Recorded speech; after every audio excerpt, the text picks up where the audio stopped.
here we are going to start a new chapter, that is quadratic equation. First of all, I will tell you one thing कि ये chapter quadratic equation पहले भी आप बहुत जगह पढ़ चुके हैं, बहुत जगह इसका वीडियो बन चुका है, लेकिन आप अगर इस वीडियो को पूरा अंत तक देखते हैं तो आपको रिवीजन एज अ रिवीजन हो सकती है और फाइनल जो एग्जाम होने वाली है बोर्ड क्लास 10 उसमें ये वीडियो बहुत काम की रहेगी। ठीक है, तो क्वाड्रेटिक इक्वेशन में वन शॉर्ट वीडियो आज बनाने जा रहे हैं। इसमें आपको मतलब टोटल कंसेप्ट के साथ इंपॉर्टेंट क्वेश्चंस भी कराया जाएगा। तो चलते हैं इसके कंसेप्ट की ओर। आप देखो कि क्वाड्रेटिक इक्वेशन जैसे ही हम चैप्टर का नाम लिखते हैं क्वाड्रेटिक इक्वेशन, इसका मतलब होता है कि आपको कहीं ना कहीं इससे पहले क्वाड्रेटिक पॉलिनोमियल जानना होगा।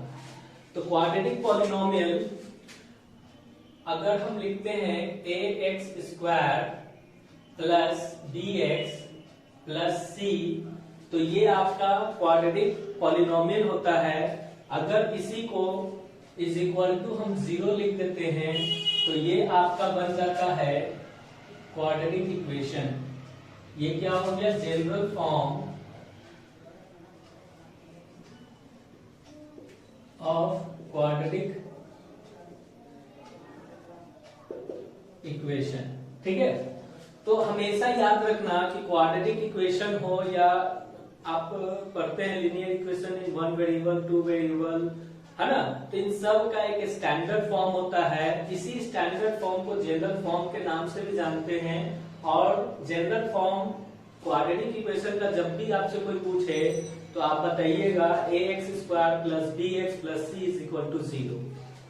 वेयर यहाँ पे कंडीशन आपको याद रखना होगा कि a is not equal to 0, मतलब a के जगह पर आप कोई भी वैल्यू को पुट कर सकते हैं, 0 नहीं रख सकते। ठीक है, तो ये बात याद रखना, अगर 0 यहाँ पुट करते हो तो ये लीनियर इक्वेशन बन जाता है 1 वेरिएबल का। ठीक है, इसके बाद सबसे पहले आपको मान लो सपोज कि अगर एयरपोर्ट पे आपको एक आदमी को रिसीव करना है, ठीक है, उसका नाम अमित है, तो आप गए, अमित होर्डिंग ले लिए और अमित को पहचान करना है, तो बिना उसका आइडेंटिफिकेशन या कोई पिक्चर देखे हुए आप अमित को नहीं पहचान सकते हैं। उसी तरह अगर क्वाड्रेटिक इक्वेशन को पहचान करना होगा तो उसके लिए आपको ये स्टैंडर्ड फॉर्म याद रखना होगा। ठीक है, ये बात समझ में आ गई? तो कहने का मतलब कि अगर हम सबसे पहला क्वेश्चन इसमें यही बनता है कि क्वाड्रेटिक इक्वेशन कैसा होता है। ठीक है, तो क्वाड्रेटिक इक्वेशन का जो फॉर्मेट होता है वो होता है ax² plus bx plus c is equal to 0। अगर हम आपको एक इक्वेशन देते हैं x plus 2 into x plus 3 is equal to 0, तो क्या ये आप बता सकते हैं कि ये क्वाड्रेटिक इक्वेशन है? तो सबसे पहला क्वेश्चन इस चैप्टर में या इस कंसेप्ट में, मतलब क्वाड्रेटिक इक्वेशन जो चैप्टर है उसमें सबसे पहला क्वेश्चन आपका यही बनता है कि क्या पहचान आप कर सकते हैं किसी भी इक्वेशन को कि वो क्वाड्रेटिक है कि लीनियर है। ठीक है, तो इसमें सबसे पहले आप देख सकते हैं कि आपके पास दो फैक्टर दे रखा है। इस फैक्टर्स को मल्टीप्लाई करोगे तो x² plus 5x plus 6 is equal to 0 होने वाला है। अब इसको जब इससे कंपेयर करते हो तो आपको पता चलता है कि a के जगह पर 1 है, b के जगह पर 5 है और c के जगह पर 6 है, और इसको सेटिस्फाई कर रहा है, तो आप बोल सकते हो कि yes the given equation is our quadratic equation. अगर हम लिखते हैं x plus 1/x is equal to 0, तो क्या ये क्वाड्रेटिक इक्वेशन है? तो आप बोलोगे देखकर कि नहीं, क्वाड्रेटिक इक्वेशन नहीं है। क्यों नहीं है? देखने से लग रहा है कि ये क्वाड्रेटिक इक्वेशन नहीं है। क्यों? क्योंकि इसका डिग्री आप अभी देख सकते हो कि 1 और 1 है, लेकिन क्वाड्रेटिक इक्वेशन में जो वेरिएबल है उसका डिग्री आप देख सकते हो 2 है। तो देखकर आप पहचान नहीं कर सकते हो कि वो क्वाड्रेटिक है कि नहीं है। इसको मॉडिफाई अगर पॉसिबल है करेंगे तो यहाँ पे इसको फर्दर सॉल्व करते हैं तो x एलसीएम होता है, उसके बाद ये x स्क्वायर होता है plus 1 is equal to 0। Further इसको आप लिख सकते हैं x square plus 1 is equal to 0x। ये 0x इस साइड आ जाएगा तो ये हो जाएगा x square minus 0x plus 1 is equal to 0। तो हम बोल सकते हैं कि ये हमारा क्वाड्रेटिक इक्वेशन है। तो ये कहां से आपको मिला? तो x plus 1/x is equal to 0 से मिला। तो ये देखने में लग रहा था कि ये क्वाड्रेटिक इक्वेशन नहीं है, लेकिन इसको फर्दर जब हम कैलकुलेट किए तो ये क्वाड्रेटिक इक्वेशन मतलब इसका जो जनरल फॉर्म है उससे मैच कर रहा है। आप देखो a का वैल्यू यहाँ पे 1 है, b का वैल्यू -0 है और c का वैल्यू 1 है। तो आप कह सकते हो कि सबसे पहला क्वेश्चन आपका क्या बना कि कोई भी इक्वेशन दिया हुआ है क्या वो क्वाड्रेटिक है कि नहीं है ये पहचान करना। ठीक है, तो यहाँ पे कंडीशन सिर्फ क्या है कि a 0 नहीं होगा, b और c 0 हो सकता है। अगर हम सिंपली लिखते हैं fx is equal to x square is equal to 0, तो क्या ये क्वाड्रेटिक इक्वेशन है? तो आप बोलोगे यस, बिकॉज यहाँ पे a का वैल्यू 1 है, b का वैल्यू 0 है और c का भी वैल्यू 0 है। तो ये दोनों 0 हो सकता है, a कभी 0 नहीं होगा। तो एक्स स्क्वायर भी एक फंक्शन जो है वो क्वाड्रेटिक फंक्शन है। ठीक है, तो ये हम पहला मतलब कंसेप्ट पढ़ लिए, समझ लिए कि क्वाड्रेटिक इक्वेशन कैसा होता है। इसके बाद क्वाड्रेटिक इक्वेशन का रूट्स होता है। रूट्स बोलो, जीरोस बोलो, सॉल्यूशन बोलो, बात एक ही होता है। और इस सॉल्यूशन को निकालने के लिए हमारे पास 3 मेथड्स होते हैं। सबसे पहला मेथड होता है फैक्टराइजेशन मेथड, दूसरा मेथड होता है कंप्लीटिंग द स्क्वायर मेथड और तीसरा जो होता है आपका क्वाड्रेटिक फॉर्मूला, जिसको श्रीधर आचार्य रूल भी कहते हैं। इसके बाद हम लोग को नेचर ऑफ रूट्स पढ़ना होता है, उस पे बेस्ड क्वेश्चंस हम लोग को बनानी रहती है। फिर प्रॉब्लम्स, वर्ड्स प्रॉब्लम बोल सकते हैं। ठीक है, तो हम लोग फैक्टराइजेशन मेथड सीखेंगे। ठीक है,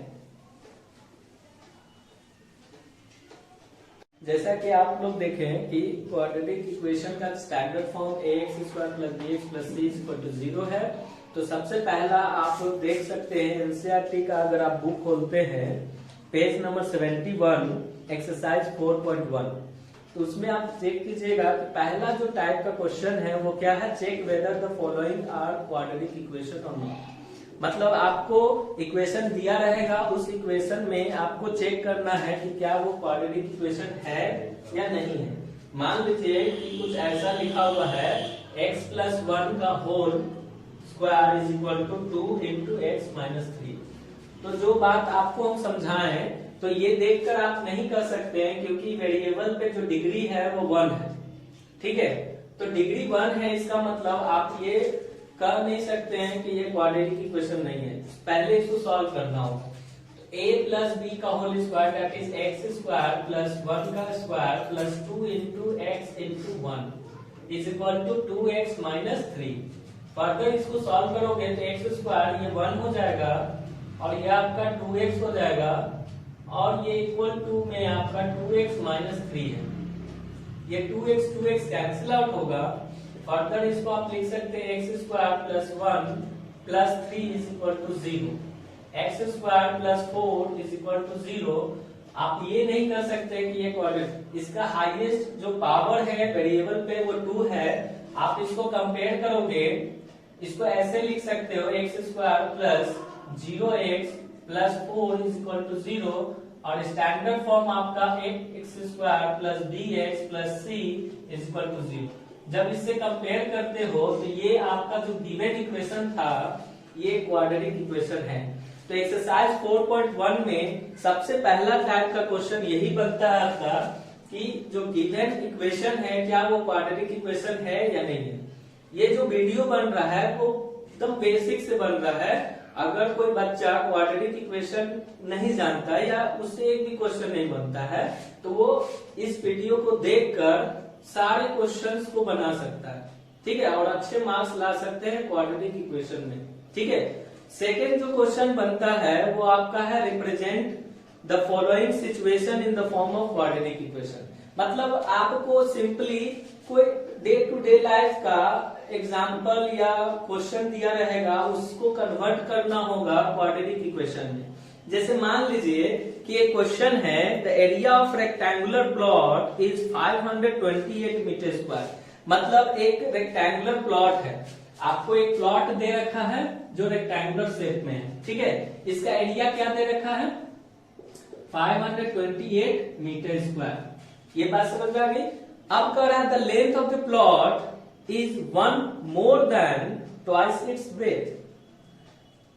तो इसमें सिंपली आपको क्वाड्रेटिक इक्वेशन का फॉर्मेशन, तो आप हमको बताओ कि एरिया ऑफ रेक्टेंगल क्या होता है। एरिया ऑफ रेक्टेंगल होता है L इंटू बी। मतलब L और B को अगर मल्टीप्लाई कर दिया जाए तो एरिया के बराबर होगा। तो सिंपली हम लिख सकते हैं area is equal to 528, area का फॉर्मूला होता है L into b, that is 528 के बराबर होगा। अब यहाँ पे एक स्टेटमेंट दिया हुआ है कि जो लेंथ है प्लॉट का वो एक ज्यादा है ट्वाइस इसके ब्रेथ से, तो ब्रेथ को आप 2x मान लो और लेंथ इसका जो होगा वो एक ज्यादा होगा, ये 528 के बराबर होगा। तो इस तरह फॉर्मेशन हम कर लिए और यहां से हम पता कर लिए कि हमारा जो इक्वेशन क्रिएट हुआ, यहां से हम सॉल्यूशन निकालेंगे, मतलब लेंथ एंड ब्रेथ निकाल सकते हैं। तो ये क्या हो जाएगा, 4x square plus 2x is equal to 528। आप कॉमन निकाल लो, 2 कैंसिल आउट कर लो।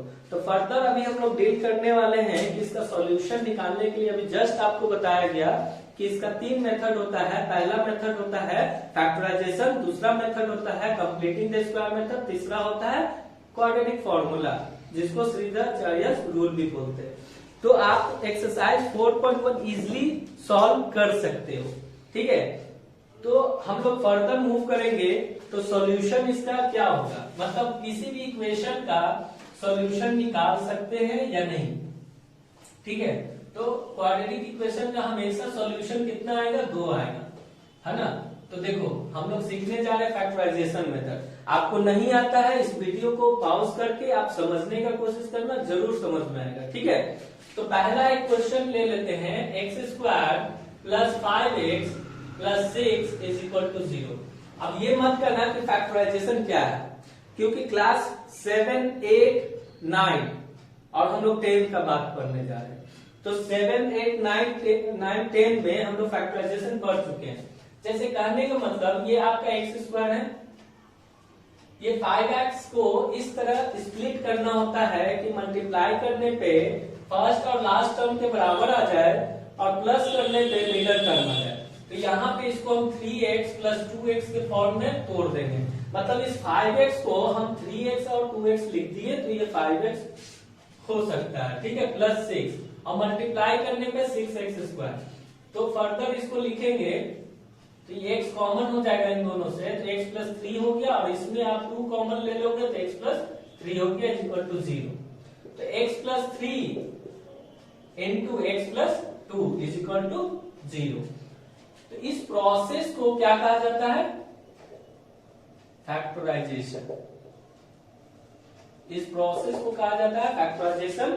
और ये जो दो प्रोडक्ट के फॉर्म में आ रहा है इसको कहा जाता है फैक्टर्स। क्या कहते हैं इसको, फैक्टर्स, ठीक है। तो फैक्टर से हम क्या बात लिख सकते हैं कि x प्लस 3 जो हमारा है वो 0 के बराबर हो सकता है और x प्लस 2 जो है वो 0 के बराबर हो सकता है। तो यहां से x का वैल्यू क्या आ गया, -3 और यहां से x का वैल्यू क्या आ गया, -2। तो आप बोल सकते हैं कि इस क्वाड्रेटिक इक्वेशन का 2 वैल्यू निकल कर आया, एक -3 और दूसरा -2। ये -3 और -2 का मतलब क्या हुआ, ये इसका ये मतलब हुआ कि -3 जब भी इस इक्वेशन में आप रखिएगा तो उसका वैल्यू 0 होगा, मतलब सेटिस्फाई करेगा इक्वेशन को। आप नहीं है तो इसका चेकिंग प्रोसेस देख सकते हो, चेक कर सकते हो। चेक करने के लिए हम क्या करेंगे, put x is equal to -3। जैसे ही x का वैल्यू हम -3 रखेंगे इसमें, तो आप देखो -3 का स्क्वायर प्लस 5 इंटू -3 प्लस 6। क्या इसको सॉल्व करने पे 0 आ रहा है, तो आप देखो ये हो जाएगा 9, ये हो जाएगा -15 और ये हो जाएगा 6। तो ये 15 -15 क्या हो गया, 0। और ये किसके बराबर हो गया RHS। इसी प्रकार इसी तरह x का वैल्यू आप -2 रखकर देखोगे तो वैल्यू 0 आएगा RHS के बराबर, ठीक है ना। तो आप बोल सकते हो कि इन दोनों के अलावा अगर कोई भी वैल्यू अगर आप इस इक्वेशन में रख रहे हो उसका वैल्यू 0 नहीं आएगा। इसका मतलब कि वो सॉल्यूशन नहीं हुआ। तो सॉल्यूशन के लिए एक मेथड हम लोग पढ़ चुके हैं, ये मेथड हो गया, ठीक है। एक मेथड हम लोग पढ़ ली फैक्टराइजेशन। तो कैसा भी क्वेश्चन हो फैक्टराइजेशन प्रोसेस से बनेगा, ठीक है। एक क्वेश्चन हम लोग बनाएंगे, देखिए एक क्वेश्चन है 1/x + a + b is equal to 1/a + 1/b + 1/x। और ये क्वेश्चन बहुत बार आ चुके हैं, आर एस अग्रवाल की किताब में आप देखिएगा, एग्जाम्पल में क्वेश्चन है। और ये क्वेश्चन बोर्ड एग्जाम में भी पूछ चुका है, इसलिए इसको हम लोग देखेंगे, समझने का कोशिश करेंगे। फैक्टराइजेशन मेथड से इस x या इस इक्वेशन का हम लोग सॉल्यूशन निकालने जा रहे हैं, ठीक है। तो इसमें एक ट्रिक क्या है कि आप देखो कि इस वेरिएबल को इधर लाएंगे, ठीक है। तो यहाँ पे हम लिख सकते हैं 1/x + a + b -1/x, मतलब ये +1/x है, इक्वल किस साइड आया -1/x हो गया, इज इक्वल टू में क्या बचा 1/a + 1/b। आप एलसीएम लोगे x × x + a + b, ठीक है। और इज इक्वल टू में इधर एलसीएम लोगे ab हो जाएगा, ये b ऊपर चला जाएगा, ये a इधर आ जाएगा। अब यहाँ एलसीएम लिए थे आप, तो ये x हो जाएगा और ये माइनस साइन सभी के साथ हो जाएगा x + a + b के साथ, ठीक है। तो फर्दर इसका कैलकुलेशन जब होगा तो x - x - a - b divided by x × x + a + b is equal to a + b divided by ab, ठीक है। ये x कैंसिल आउट हो जाएगा। आपका देखो इन दोनों में माइनस कॉमन निकालोगे तो a + b हो गया divided by x² + ax + bx is equal to में क्या है a + b है डिवाइडेड बाय में ab है। तो a + b कट गया, ये माइनस साइन रह गया, क्रॉस मल्टीप्लाई जैसे ही करोगे ये आपका क्या हो जाएगा -ab is equal to x² + ax + bx। Further solve करोगे इसको x² + ax + bx as it is है, ये माइनस उस साइड गया तो क्या हो गया +ab इज इक्वल टू में क्या हो गया 0। इन दोनों से आप x कॉमन निकालोगे x + a हो गया, इन दोनों से आप b कॉमन निकाल लो x + a हो गया इज इक्वल टू 0। तो x + a दोनों से कॉमन, x + b इधर से कॉमन 0। x का वैल्यू क्या हो गया -a और -b, मतलब दो सॉल्यूशन आया, एक वैल्यू आया -a, दूसरा वैल्यू आया -b। और ये बहुत इंपॉर्टेंट क्वेश्चन है, आप इसको प्रैक्टिस करना वीडियो पॉज करके, ठीक है। इसके बाद फैक्टराइजेशन मेथड पे बहुत सारा क्वेश्चंस आप सॉल्व कर सकते हो, एक वीडियो हम बनाएंगे जिसमें इंपॉर्टेंट क्वेश्चंस का कलेक्शन होगा, ठीक है। फर्दर मूव करते हैं, एक मेथड और होता है जो बोर्ड ने इस साल सिलेबस से हटा दिया है, जिसको कहते हैं कंप्लीटिंग द स्क्वायर मेथड, ठीक है। तो उसको भी हम लोग देख लेते हैं क्या है कंप्लीटिंग द स्क्वायर मेथड। आप देखो एनसीईआरटी का एक्सरसाइज 4.2 आप इसको सॉल्व कर सकते हैं बाय फैक्टराइजेशन मेथड, ठीक है ना। हम लोग कंप्लीटिंग द स्क्वायर मेथड सीखने जा रहे हैं, ठीक है। तो एक क्वेश्चन आप ले लो, सपोज आपका एक क्वेश्चन है 3x² - 5x + 2 is equal to 0, ठीक है। तो ये क्वेश्चन में आप देखो completing the square method use करने जा रहे हो, कंप्लीटिंग द स्क्वायर मेथड, ठीक है ना, CSM completing the square method, ठीक है। इसका रूल पहले समझेंगे, स्टेप बाय स्टेप हम काम करेंगे, ठीक है। तो सबसे पहला स्टेप क्या होगा कि हम चेक करेंगे कि इस इक्वेशन में जो कोएफिशिएंट है x² का क्या वो 1 है। तो आप इसमें देखो कि कोएफिशिएंट x² का 1 नहीं है, कोएफिशिएंट क्या है 3 है।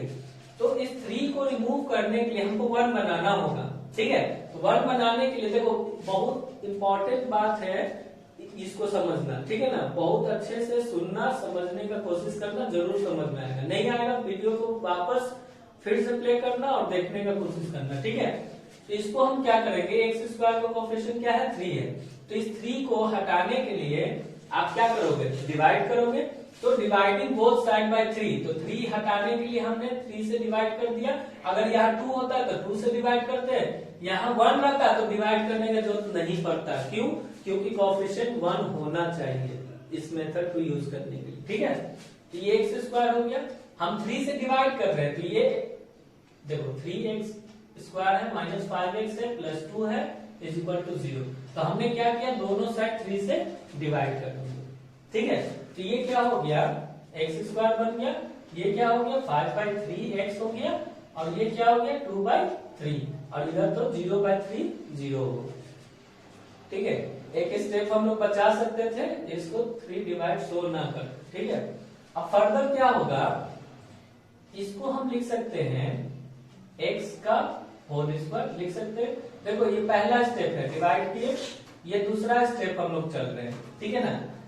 x का होल स्क्वायर लिख सकते हैं माइनस 2 इंटू a की जगह पर x है तो लिख दिए, और b की जगह पर आपको डिसाइड करना है कि क्या रख दे कि सॉल्व करने पे मिडल टर्म आ जाए। फिर से समझो, बहुत इंपॉर्टेंट बात यहाँ समझाने जा रहे हैं, फिर से समझो। ये क्या है कि a का होल स्क्वायर हो गया माइनस 2 इंटू ए इंटू बी होता है, अब प्लस में b होता है। तो यहाँ पे आपको क्या वैल्यू रखना है कि सॉल्व करने पे माइनस 5/3x आ जाए।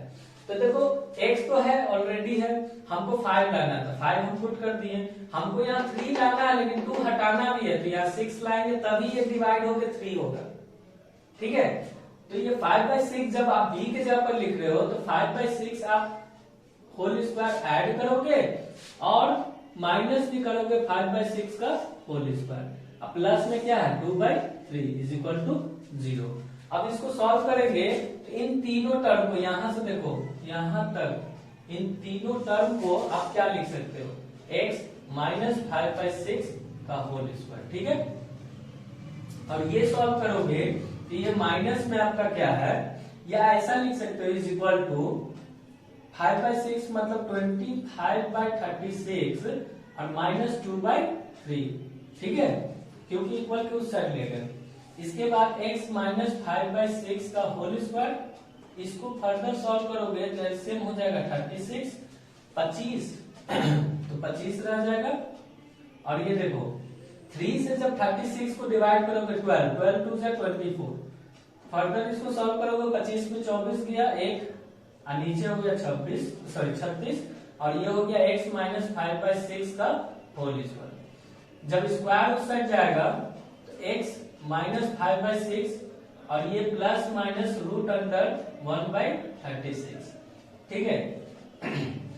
प्लस माइनस जब भी स्क्वायर उधर जाएगा स्क्वायर रूट होगा और प्लस माइनस दोनों आ जाएगा साइन। तो इसमें फर्दर आप क्या कर सकते हो कि देखो इसी को हम लिख रहे हैं x minus 5/6 is equal two plus minus 1/6, मतलब 1 का स्क्वायर रूट 1 होता है, 36 का स्क्वायर रूट 6 होता है, ठीक है। फर्दर इसको x को हम क्या लिख सकते हैं प्लस माइनस 1/6 और ये देखो माइनस है उधर जाएगा तो प्लस 5/6 हो जाएगा।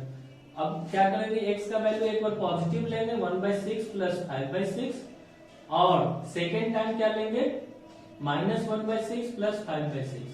इसको सॉल्व करोगे तो 6/6 आ जाता है दैट इज 1।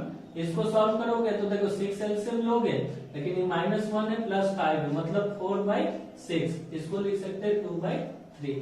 तो एक वैल्यू आ गया x का 1, दूसरा वैल्यू आ गया 2/3। तो ये रहा कंप्लीटिंग द स्क्वायर मेथड का कंसेप्ट, जिसको आप किसी भी क्वाड्रेटिक इक्वेशन पे अप्लाई कर सकते हो।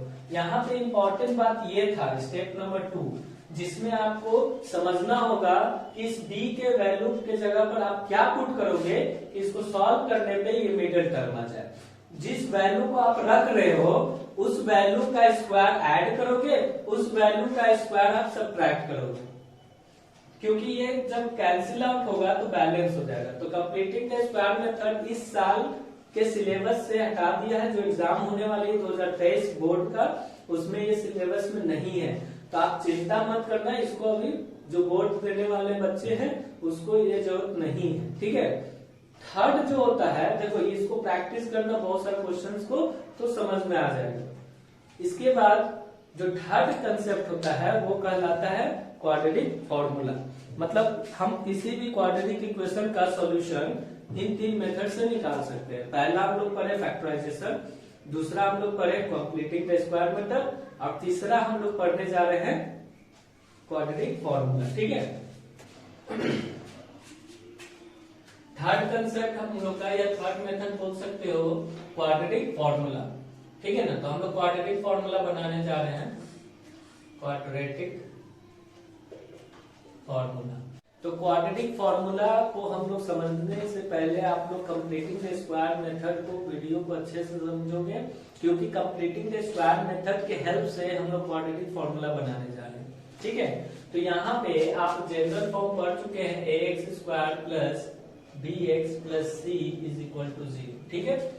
तो हम आपको याद करो कंप्लीटिंग द स्क्वायर मेथड में क्या बात बताया, उसमें ये बात बताया गया था कि एक्स स्क्वायर का जो कोएफिशिएंट है उसको 1 करना जरूरी है। तो ये 1 करने के लिए a से डिवाइड करोगे तो ये हो जाएगा एक्स स्क्वायर, ये हो जाएगा b बाई ax और ये हो जाएगा आपका c by a is equal to 0। Further आपको बताया गया था कि इसको होल स्क्वायर लिखोगे, x का होल स्क्वायर प्लस 2 अपने से लाओगे और ये x के जगह पर a की जगह पर रहेगा, और ये आपका देखिए यहाँ पे आप b बाई 2a रखोगे, सॉल्व करने के बाद b बाई ax आ जाएगा। तो जब b बाई 2a आ रहा है तो b बाई 2a का होल स्क्वायर आप ऐड करोगे और माइनस करोगे b बाई 2a का होल स्क्वायर, और प्लस में क्या है c by a is equal to 0। तो ये बात ध्यान में रखना है कि इस b की जगह पर आप क्या रख रहे हो, उसी का स्क्वायर ऐड और सब्ट्रैक्ट करना होगा, ठीक है। इन तीनों टर्म को आप लिख सकते हो x plus b by 2a का होल स्क्वायर, और यहाँ पे इन दोनों टर्म को इक्वल के उस साइड ले जाओ तो ये नेगेटिव है तो पॉजिटिव हो जाएगा b square by 4a square, और ये आपका हो जाएगा माइनस c बाई a। इसको आप लिख सकते हो 4a स्क्वायर, ये हो गया b स्क्वायर माइनस 4ac, और ये आपका हो गया x plus b by 2a का होल स्क्वायर। फिर समझोगे कि अगला स्टेप आप x plus b by 2a का whole square is equal to, तो सेम स्टेप हो जा रहा है, इसलिए स्क्वायर हटाकर स्क्वायर रूट डालोगे। और याद करो कि स्क्वायर रूट डालते हैं तो दो साइन आता है, प्लस और दूसरा माइनस। ये हो गया b square minus 4ac by 4a square. इसको फर्दर लिखोगे तो प्लस माइनस रूट जो होगा ये सिर्फ b स्क्वायर माइनस 4ac पे रहेगा, और 4a स्क्वायर से जब स्क्वायर रूट से बाहर आएगा तो ये 2a हो जाएगा। ये किसके बराबर है, x plus b by 2a के, है ना। फर्दर आप लिखोगे कि x इज इक्वल टू, ये इधर जाएगा तो माइनस b बाई 2a, और ये plus minus root under b square minus 4ac by 2a। आप एलसीएम लोगे तो इस x का वैल्यू जो आया वो क्या आया, minus b plus minus root under b square minus 4ac divided by 2a, ठीक है। तो इसी फॉर्मूला को कहा जाता है क्वाड्रेटिक फॉर्मूला। क्या कहा जाता है, क्वाड्रेटिक फॉर्मूला और सीधा आचार्यस रूल। तो यहाँ पे एक बात ध्यान देना कि ये b जो है कोएफिशिएंट है x का, a आपका कोएफिशिएंट x स्क्वायर का, और c कांस्टेंट टर्म है, ठीक है। एक टर्म आता है d जिसका वैल्यू होता है b स्क्वायर माइनस 4ac। तो हम इस x को क्या लिख सकते हैं, x is equal to minus b plus minus root under d लिख सकते हैं डिवाइडेड बाई 2a। अब आपको समझ में आ गया होगा कि इस d का value b square minus 4ac के बराबर होगा, और ये d कहलाता है discriminant of the quadratic equation. Discriminant बताता है कि क्या इस क्वाड्रेटिक इक्वेशन का रूट्स जो है रियल होगा कि इमेजिनरी होगा, इक्वल होगा कि अनइक्वल होगा। ठीक है, तो इस नेचर ऑफ रूट्स जब हम लोग पढ़ेंगे तो उसमें देखेंगे कि डी का क्या यूज है। ठीक है, अभी आप समझ लो कि क्वाड्रेटिक फॉर्मूला को प्रूव करने के लिए ये प्रोसेस आपको करना होगा, तो वीडियो को पॉज करके आप इसको समझ सकते हैं। ठीक है, नेक्स्ट मूव करते हैं नेचर ऑफ रूट्स, या हम इस पे बेस्ड एक क्वेश्चन कर लेते हैं। ठीक है, एक क्वेश्चन आप ले लो,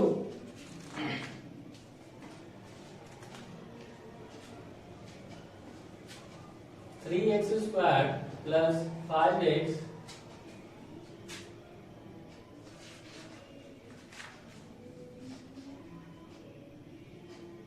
चलिए क्वेश्चन रूट वाला लेते हैं। ठीक है, 2x square minus 2√2x plus 1 is equal to 0। ठीक है, तो ये आपका एक क्वेश्चन है, इसमें ध्यान देना। इस क्वेश्चन में हम लोग क्वाड्रेटिक फॉर्मूला को यूज करने जा रहे हैं, तो इससे पहले आपको पहचान करना होगा कि a का वैल्यू इस इक्वेशन में 2 है, b का वैल्यू -2√2 है और c का वैल्यू 1 है। तो सबसे पहले आपको d का वैल्यू निकालना होगा। d जो होता है वो b स्क्वायर माइनस 4ac होता है। ठीक है, ये सॉल्व करोगे तो d जो होगा वो -2√2 का whole square minus 4 into 2 into 1, ये बन गया आपका 2 का स्क्वायर करोगे 4 और √2 का स्क्वायर करोगे 2, तो ये हो गया 8 और ये -8, ये वैल्यू आ रहा है 0, मतलब d का वैल्यू आपको आ रहा है 0। तो कहने का मतलब जो रूट्स होगा वो रियल होगा और इक्वल भी होगा, लेकिन अभी रूट जो होगा x वो -b plus minus root under d by 2 है।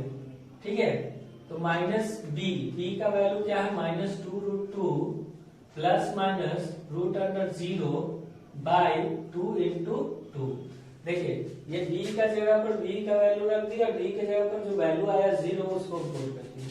ये सॉल्व करोगे तो नेगेटिव में पॉजिटिव हो गया, मतलब 2√2 प्लस माइनस रूट 0 का वैल्यू 0, ये नीचे आ गया 4, 2 से इसको 2 काटोगे मतलब जो x का वैल्यू आ गया वो 2, x का जो वैल्यू आया वो √2/2 आया, मतलब यही वैल्यू दोनों होगा, इक्वल वैल्यू होगा, मतलब दो वैल्यू आया सेम वैल्यू आया। ठीक है, ये क्यों आया, क्योंकि t का वैल्यू 0 आ गया, जिसको हम लोग नेचर ऑफ रूट्स में समझने की कोशिश करेंगे। तो इस तरह आप लोग क्वाड्रेटिक फॉर्मूला का यूज करोगे। ठीक है, कोई भी क्वाड्रेटिक इक्वेशन दिया रहेगा उसमें आप quadratic formula x is equal to -b plus minus root under d by 2a का यूज करोगे। ठीक है, हम लोग का नेक्स्ट कंसेप्ट जो है वो नेचर ऑफ रूट्स है। क्या है, नेचर ऑफ रूट्स। तो नेक्स्ट वीडियो जो आएगा उसमें हम लोग इस क्वाड्रेटिक फॉर्मूला का या क्वाड्रेटिक इक्वेशन का जितना इंपॉर्टेंट क्वेश्चन होगा उसका वीडियो होगा। ठीक है, तो अभी कंसेप्ट समझ लेते हैं। नेचर ऑफ रूट, तो nature of roots it depends on D. D mean discriminant. ठीक है, ऑन डी। तो आप पहला बात देखो कि डी का वैल्यू ग्रेटर आ सकता है 0 से, मतलब positive value, it means positive value. अगर डी का वैल्यू पॉजिटिव आ गया इसका मतलब जो रूट्स होगा, रूट्स आर रियल होगा ही, और साथ में अनइक्वल होगा। क्या होगा, अनइक्वल। और रूट क्या होगा, x is equal to -b plus minus root under b square minus 4ac divided by 2a। Second, अगर d का वैल्यू इक्वल टू 0 आ गया, इसका मतलब 0 आ गया, इसका मतलब रूट्स जो होंगे रियल तो होंगे ही एंड इक्वल होगा। क्या होगा, रियल एंड इक्वल। तो यहाँ पे आप लिख सकते हो x इज इक्वल टू, देखो ध्यान से समझना, x is equal to d 0 आ गया तो ये पार्ट खत्म हो गया, तो डायरेक्ट -b/2 है, दोनों वैल्यू सेम है। और थर्ड बात होता है कि अगर d का वैल्यू लेस देन 0 हो गया, इसका मतलब कि नेगेटिव वैल्यू, रूट्स ये नेगेटिव वैल्यू हो गया, रूट्स आर इमेजिनरी। ठीक है ना, and we don't have to find out the imaginary roots in class 10, ठीक है। तो क्लास 11 में हम लोग इमेजिनरी, तो ये सिलेबस में नहीं है, ठीक है। तो ये नेचर ऑफ रूट्स होता है, मतलब नेचर ऑफ रूट्स जो होता है वो डिस्क्रिमिनेंट पे डिपेंड करता है। अगर डी का वैल्यू ग्रेटर हो गया 0 से, मतलब पॉजिटिव वैल्यू, उस कंडीशन में रूट्स जो होंगे वो रियल और अनइक्वल होंगे। डी का वैल्यू अगर 0 के बराबर हो गया तो रूट्स जो होंगे रियल होंगे और इक्वल होंगे, ठीक है। रूट्स आर इमेजिनरी कब होगा, जब डी का वैल्यू लेस देन 0 होगा, ठीक है। तो ये नेचर हो गया। इसी तरह वर्स प्रॉब्लम भी हम लोग करेंगे। वर्स प्रॉब्लम को बनाने के लिए सबसे पहले आपको पता होना चाहिए कि किसी भी स्टेटमेंट को आप क्वाड्रेटिक इक्वेशन के फॉर्म में कन्वर्ट कर पा रहे हो कि नहीं कर पा रहे हो। अगर कन्वर्ट कर पा रहे हो तो वर्स प्रॉब्लम हम बना लोगे। तो उसमें भी बहुत इंपॉर्टेंट जो क्वेश्चन होगा उसको हम लोग नेक्स्ट वीडियो में ला रहे हैं, ठीक है। तो हम लोग रिकैप कर लेते हैं क्या क्या बात सीखे कि क्वाड्रेटिक इक्वेशन का जो स्टैंडर्ड फॉर्म होता है वो क्या होता है। उसके बाद हम लोग क्या देखे इस वीडियो में कि आपका जो सॉल्यूशन होगा 3 मेथड से निकाल सकते हैं, factorization, completing the square method and third quadratic formula. And last concept हम लोग देखे नेचर ऑफ रूट्स। तो नेचर ऑफ रूट्स ये होगा। तो इस पे बेस्ड क्वेश्चंस नेक्स्ट वीडियो में ला रहे हैं। आपसे एक ही अनुरोध है कि आप जितना ज्यादा हो सके इस वीडियो को शेयर कीजिए और लाइक बटन को दबाइए